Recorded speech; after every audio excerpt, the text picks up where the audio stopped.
What's up? So today we will be on The 100 Season 6. So yeah, we are almost done this series because next season is the final season. So we are almost done this series.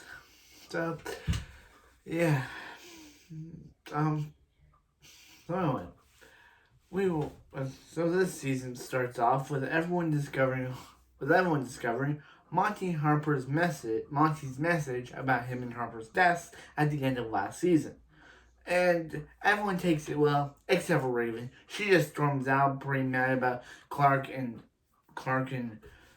Abby's decisions about the last season. And she's now dating Shaw, the guy who was on Diaz's team, but then switched sides to theirs, and who's now dating Raven, I guess.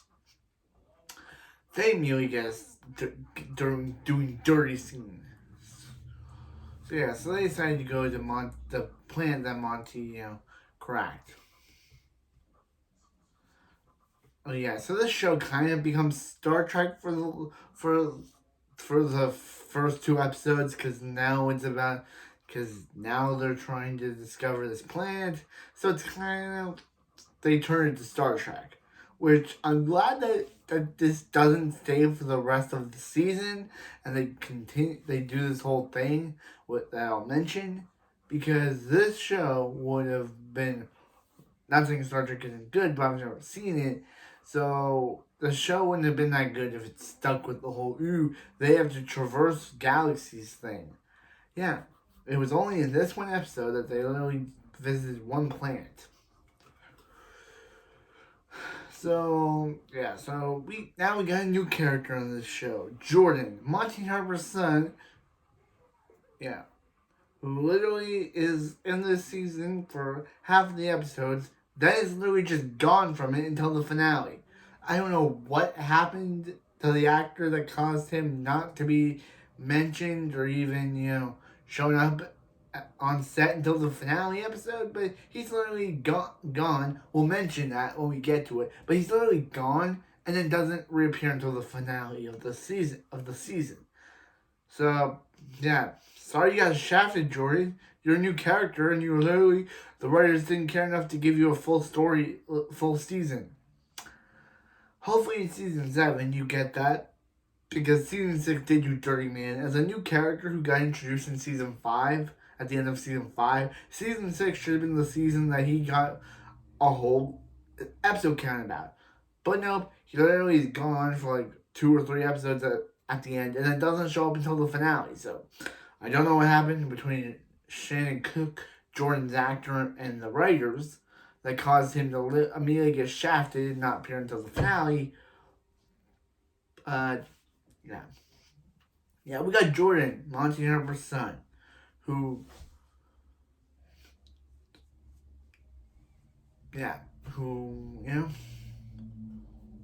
wakes, who waked up all of them. Yeah. So, so he says about how his parents would have loved to see this. Raven says about how she misses them, and that's it. So, meanwhile on the other planet, Clark says we're gonna do better, which literally becomes the whole catchphrase thing of now they're trying to do buy Monty's wishes and try to be better people. That's literally this season. They're trying to be better people. So they get on this planet, and immediately, just like in season 1, John Murphy takes a dip in the pool. This literally is a reshot of in the first season when Octavia did this. But this time there's no big eel thing to attack them. It's all good fun. There's no like big like two-headed deer or a big, I forgot to mention the first season they saw this two-headed deer that looked completely horrifying, and there was this big shark thing that attacked Octavia, but John Murphy grabs Amori and now they're swimming and everyone's having a good time until bugs attack. They're able to capture them, but they're able to capture them. So meanwhile, there's this radiation shield and Shaw, Raven's boyfriend, gets caught up in the explosion and straight up dies. He just dies. He gets caught up in the and gets all buzzed, gets all like radiation on his face, and tells Raven he's the last person that he thinks about, and then dies. Wow, wow, wow. That literally he spent all that character in season 5 trying to be a better man, just to be killed off in the first episode of season 6. Yep, that's literally how the writers didn't even care about his character. Had nothing to do with him this season, as they literally just that this guy's just a season 5 character. Let's kill him off this season. So they decided to tell what their plan is, and John Murphy continues to be antagonistic and makes jokes about Raven, about Maddie to Clark. And Clark always tries to kill him. It's John Murphy. He's a good guy by the end, but he's a bad guy, but then he becomes a good guy by the end. You know, they've been doing this for the entire show, where John Murphy is a villain, then he turns good, then they kind of mix him by making him be a villain again, until he learns to be good. Like, huh? Why do they keep giving John Murphy the exact same character stereotype? Literally, they keep giving him the exact same character arc. He's evil, but he makes jokes that make him seem to be a jerk, but then he turns out to be a good guy in the end. Huh? So, yeah. So meanwhile, Abby decides to wait. They decide to take Kane in. So Kane and Octavia get into a little bit of. So Nyla decides to wake up Octavia, and she's like, "Where the crap is Bellamy?" So she decides to get into a fight with Kane about how if Kane would have just done what they asked, he wouldn't be in this situation. So but Kane collapses. So Abby has the best idea: put him in cryosleep. Because that's the whole thing this season: cryosleep. Put him in cryosleep, and then he'll be healed. So that's why Kane's immediately absent after this episode. For most of the season, Kane's absent. He's just in They're just saying, "Ooh, Kane's in cryosleep." Yep, he's literally just gone for most of the season. Okay. Yeah, Kane's just gone now. So yeah, and also there's a red sun that makes people turn violent. So then in the second episode, we get a flashback to we meet this new character named Josephine Lightbourne. And she's hanging out with her boyfriend Guy. She has a good dad, a good mom, and everything's going great for her. Bad stuff about to happen because, it's the show and things are good, then they turn bad. So Josephine goes back to her home after spending time with her boyfriend, where her dad turns violent and kills her mom, and then kills all her friends. So, yeah, that's the end of Josephine Lightbourne. So yeah, so back in the present day, everyone is still trying to figure out what they should do with the eclipse effect, the red sun affected the red moon infected Amori, because she now wants to kill John Murphy, saying it's all his fault. That's it until everyone becomes affected by the red sun, except for John. For some reason, actually, he starts to become affected. So Echo starts to become affected, and Bellamy orders her but she injects herself apparently.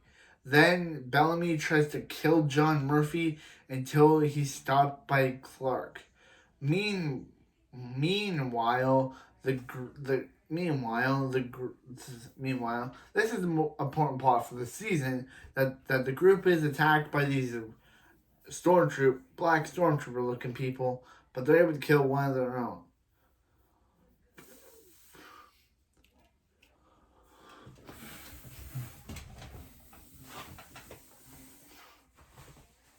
So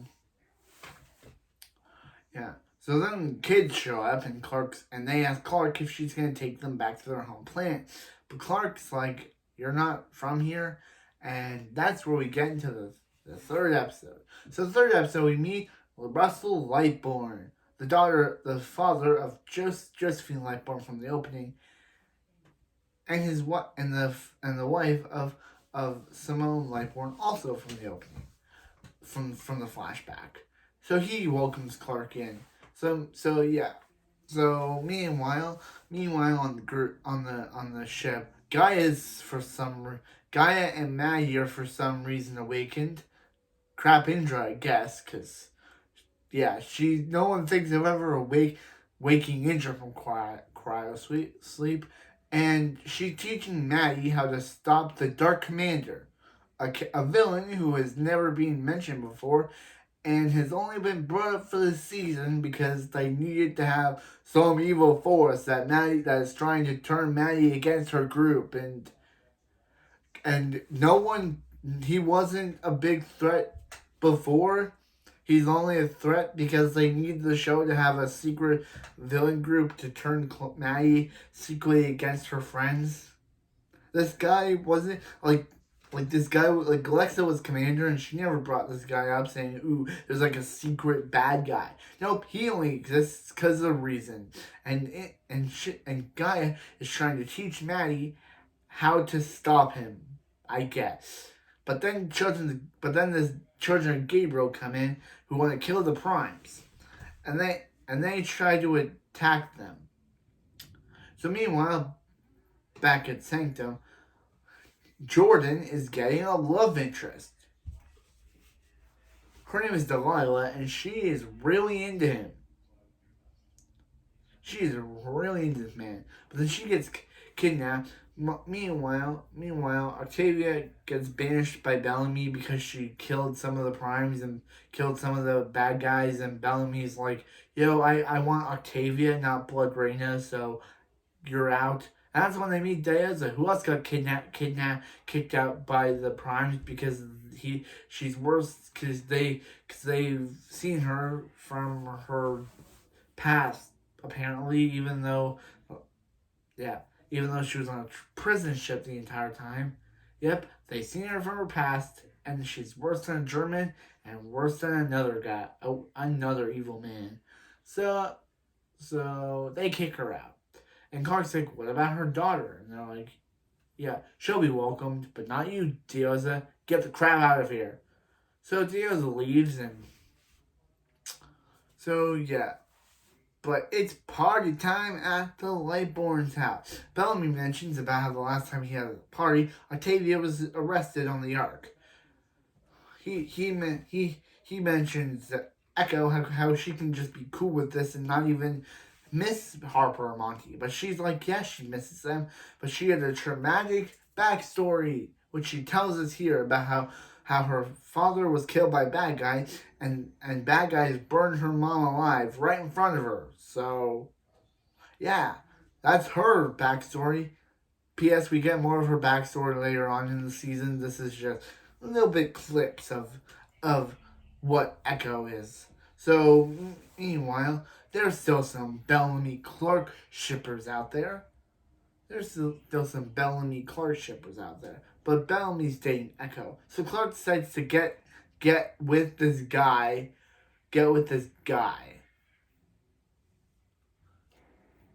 But he's revealed that he's actually a children of Gabriel.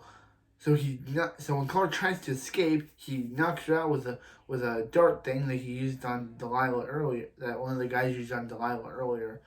And yeah, but when the guards confront him, he chooses death and says death to the prime. But they kidnap Clark anyway, and say it with me, we get the next scene. So they decide to basically be like, "Sorry, Clark, we have plans for you." And when Clark wakes up, she's not Clark anymore. She's their daughter, Josephine Lightbourne. So now we literally get a body switching plot because, yep, this is the show now. So now Josephine is Clark. She has to pretend to be Clark. And yeah, so Maggie's trying to confront the Dark Commander, but Clark's like, "Yo, I'm Clark." Josephine's like, "Yo, I'm Clark now, so stop doing it." But this will come back earlier. So yeah, so they try to speak Grounder to Josephine Clark, but Josephine Clark doesn't know what Grounder is. So she's just like, yeah. Earlier, it's revealed that Kaylee, one of the people, played by Luana's aunt from Smallville, was what killed Josephine in an earlier timeline, so Josephine gets revenge by killing her. So, Josephine Clark. It's so confusing that they're doing this now, but yeah. So, Bellamy tries to talk to Josephine Clark in Grounder, but she's like, yeah, no, I don't know what that is. Flashback means flashba. But he's like, oh crap. And he's like, who are you? And she, no, yeah, it's later in the scene that they were, yeah, Delilah, that Jordan's girlfriend was selected to be a Priya, but when she came out, she had no idea who he was. So yeah, so they discovered that they were doing tests on people, which caused Josephine to flash back to when she had her first body and her boyfriend and her dad first resurrected her. So Jordan decides to confront Priya about how he stole Delilah's body, but she's like, yeah, Delilah's one of the Priyas now. It's great, but Jordan's like, yeah, it's not great. They're not gods. So yeah. So meanwhile, Josephine Clark is now, she's kind of into Murphy because I don't know why, and and after, yeah. So Clark's mom is trying to convince, yeah. So Clark's mom is trying to figure out ways to save Marcus. Josephine almost slips up and says something, but Josephine Clark is able to backpedal on why she messed up. So meanwhile, she gets Murphy and says, "Hey Murphy, Clark's dead. She took her body, and if he wants to be immortal, come join her plan." So John Murphy obviously is up with this plan. Meanwhile, the Dark Commander is getting slowly turned into. Yeah, so Bellamy has to tell Maggie that Clark is dead. So the Dark Commander convinces Maggie that this is all Gaia's fault and that he should kill her.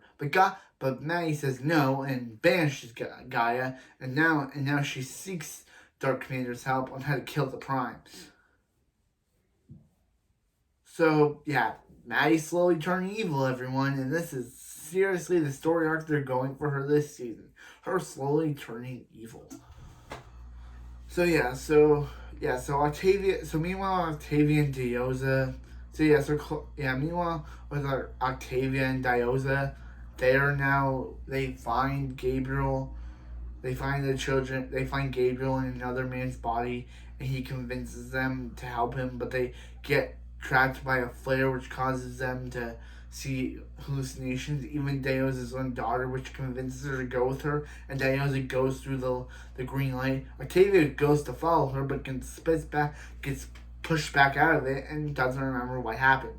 And this is literally the last we see of Diyoza for this season. So literally, she's gone. So literally, Diyoza is gone for most of this season.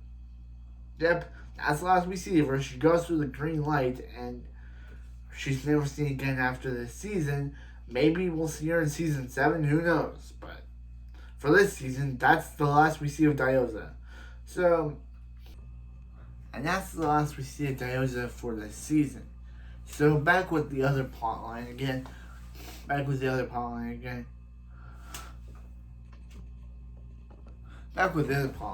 We have the main characters. Now, we have everyone thinking Clark dead, but it's actually revealed that Clark isn't dead. Yep, nope, Clark's been trapped in her mind space all this time. She was apparently when they did the transference, Clark was able to latch on to Josephine because she had a brain mesh due to the alley thing. This is their reasoning for why Clark didn't get killed when they put Josephine's brain in, because Clark was able to attach to Josephine's mind when they took out Clark's memories and put Josephine's in. Apparently, this is what Allie says, because guess what? They're doing a Clark's Past Catches Up with her episode in her dream sequences. So first we see Clark's dad, then we see Allie, who literally explains what I just said about when she destroyed the City of Light. She was able to create this mind mesh thing. I guess that's their reasoning. But then the young Josephine appears, basically saying that she wants Clark's memory of that Nevermore episode for some reason. I don't get what this is. So she and Clark literally have a fight over. Clark literally almost slams Josephine's head into a door, but Josephine's like, "Yo, Clark, I can't die in your own dream space." What is this episode? Yeah.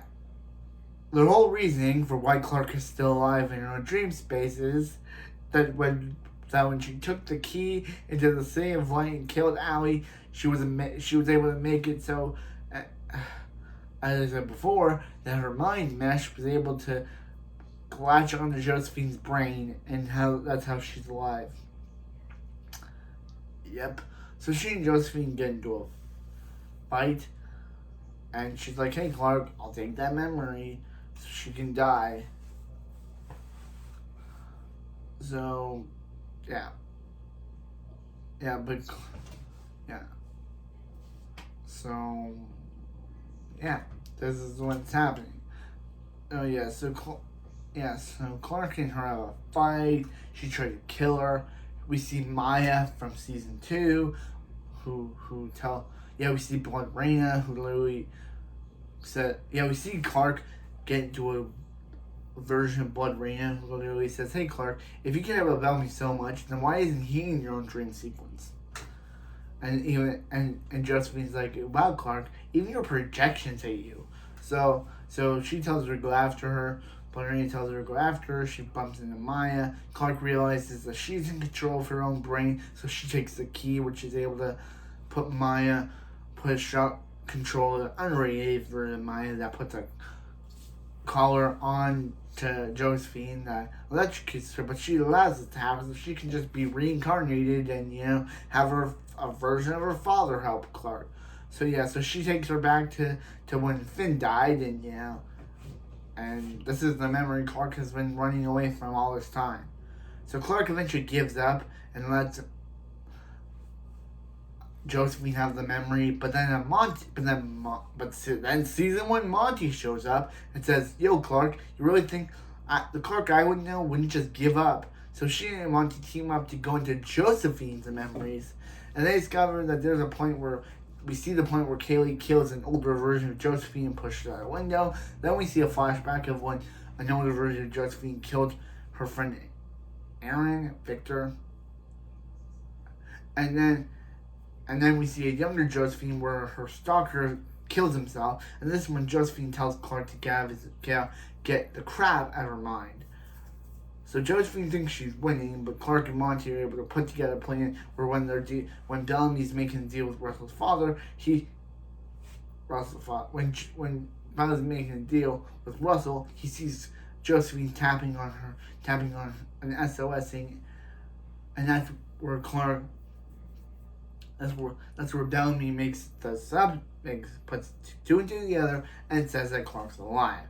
So Josephine now has a plan to basically she basically like, "Hey Monty, Amori, if you join me and become gods with me, we can do this together." But Amori's like, "Yeah, no, there's no way I'm doing this," and tells Bellamy that they're planning to kill Clark.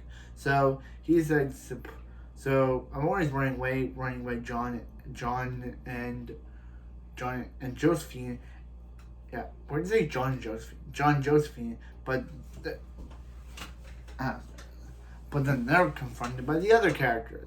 Echo found out that Clark's alive by Josephine tricking her that Bellamy was out scouting when he was really captured.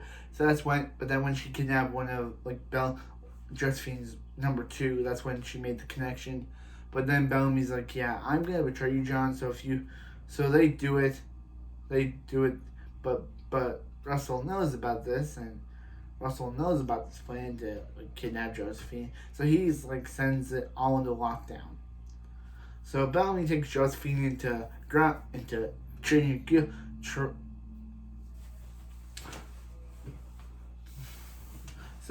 takes them into Children of Gabriel territory. But they're mad at Josephine tries to tell this sob story. Even Clark in her mind is going SOS for boo-hoo. I love it. I love that scene where Clark's like, boo-hoo to your sob story, Josephine. Ow, she wasn't my life this recap. So, yeah, anyway, what happened is that they're able to escape by, like, you know, they're able to escape by getting Joseph. They get Josephine, but then Clark retakes control of her body because their connection is starting to fade. So Clark's back in control and gets on the bike with Josephine telling her to let her take control, but Clark's saying not a chance. So they're continuing to so if they don't so Clark and Josephine have to work together to basically erase all of Josephine's memories so they can live in one consciousness. So someone can live in one consciousness. So they choose to get rid of all Josephine's memories out the window.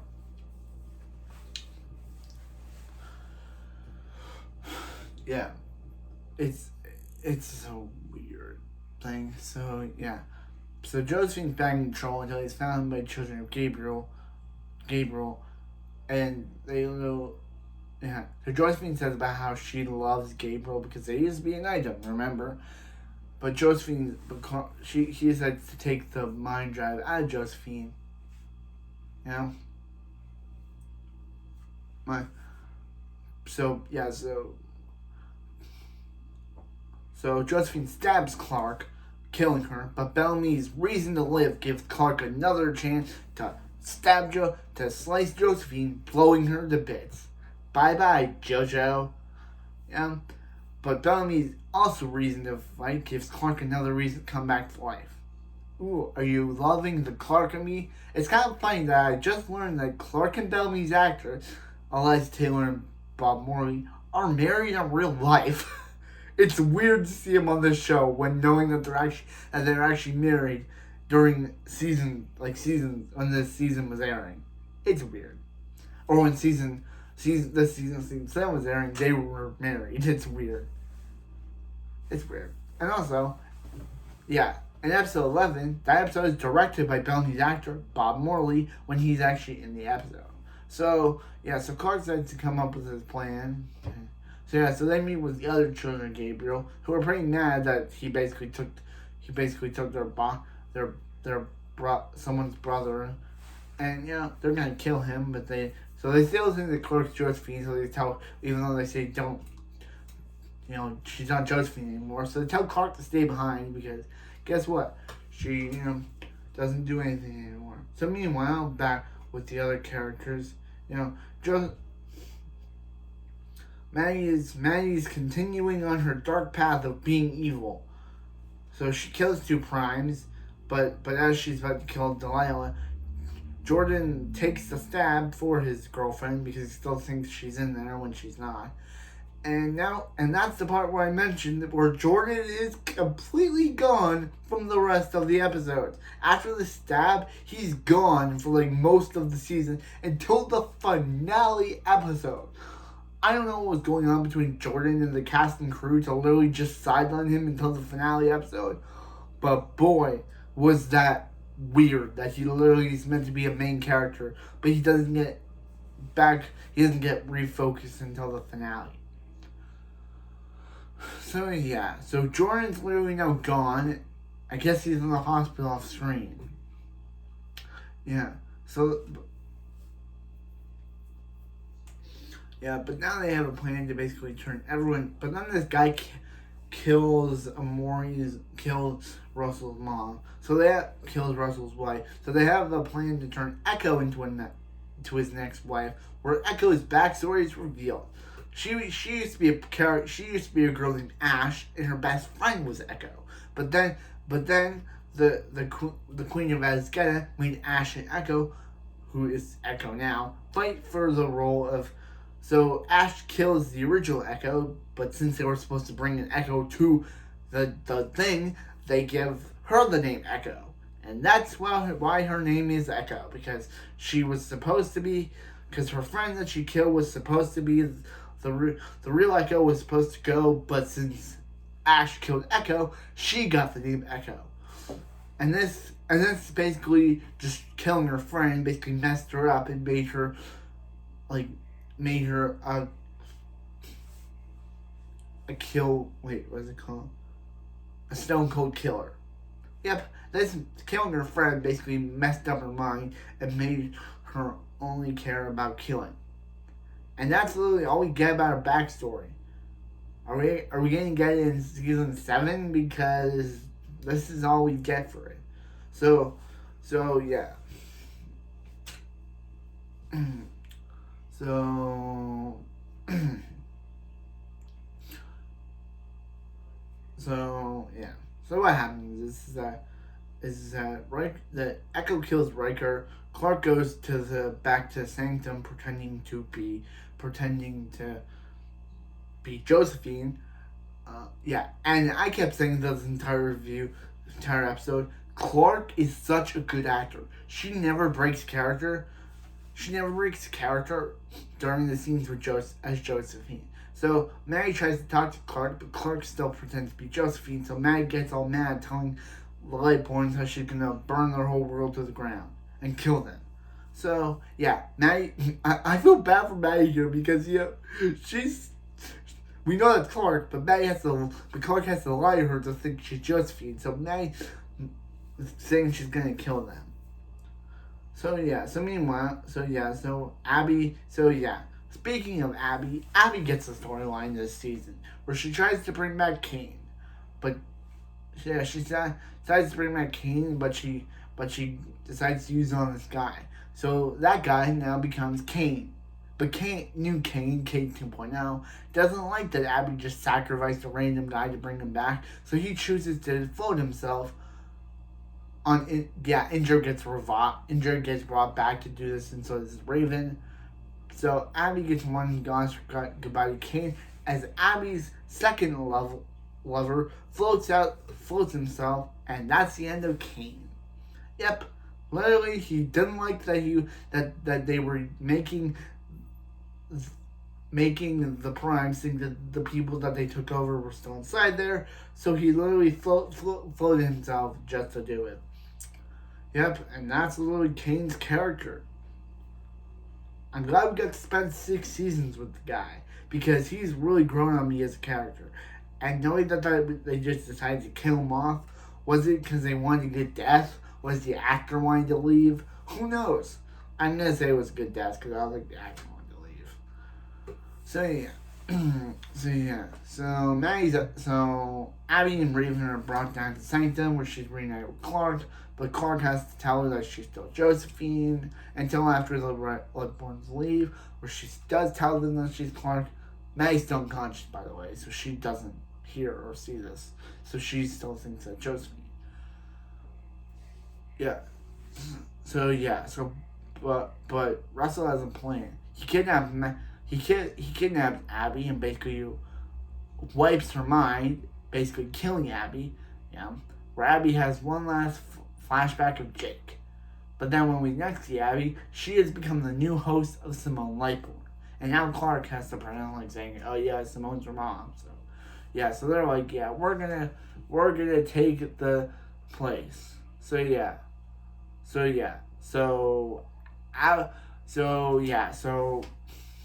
Shay Hayda has fully taken over Maddie is now, and now he literally talks through her now, I'm guessing, because he says how he's going to kill Maddie if Raven does anything, so yeah. Palpatine now has control of Maddie. Literally, Palpatine, this guy, this Dark Commander, or Shay Hayda, is literally just Palpatine. So anyway, what happens is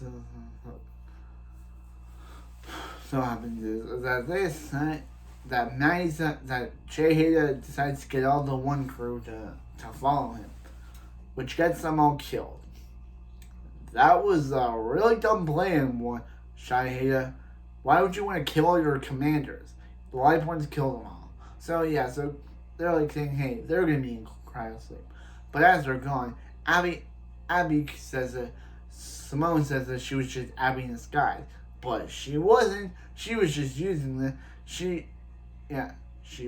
it's later revealed that she wasn't really. She was just pretending to be Clark. Clark discovers this too as she floats Simone, she floats Simone and everyone out of there, and Simone tries to hold on to Clark, but Clark kicks her out of there. Literally saying, and that's the end of Abby's character. I guess Abby was killed during the mind wipe scene, but as a whole, her body just got floated. So, I guess Abby was killed during the mind wipe scene. But Simone was killed truly during that scene. So, I guess we lost both Abby and Simone. Wow. Losing Kane and then losing Abby. Wow, this show. So Shay Hayda is controlling, but Clark's going to shoot herself to basically be like, yeah, she lost her mom today. So she lost her mom. But this is it, and Maddie's the only one that she's got. So this breaks Maddie out of her control. Because Abby, because Shay Hayda was sided with Russell, the Lightborns, over Clark. But now that Maddie's commander, she throws Russell and his family out of there.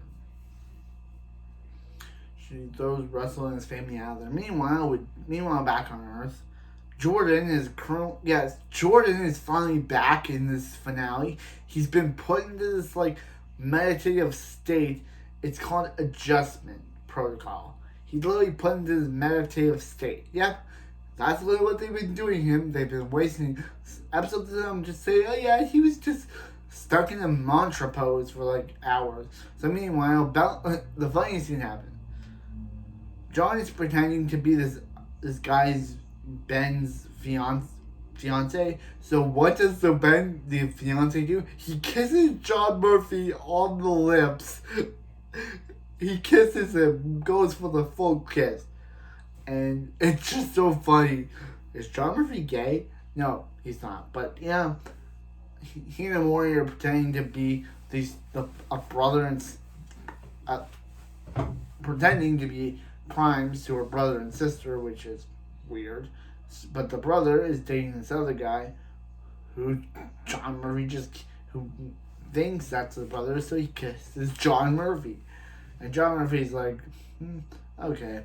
So they get them out of there, but John Murphy's forced to kill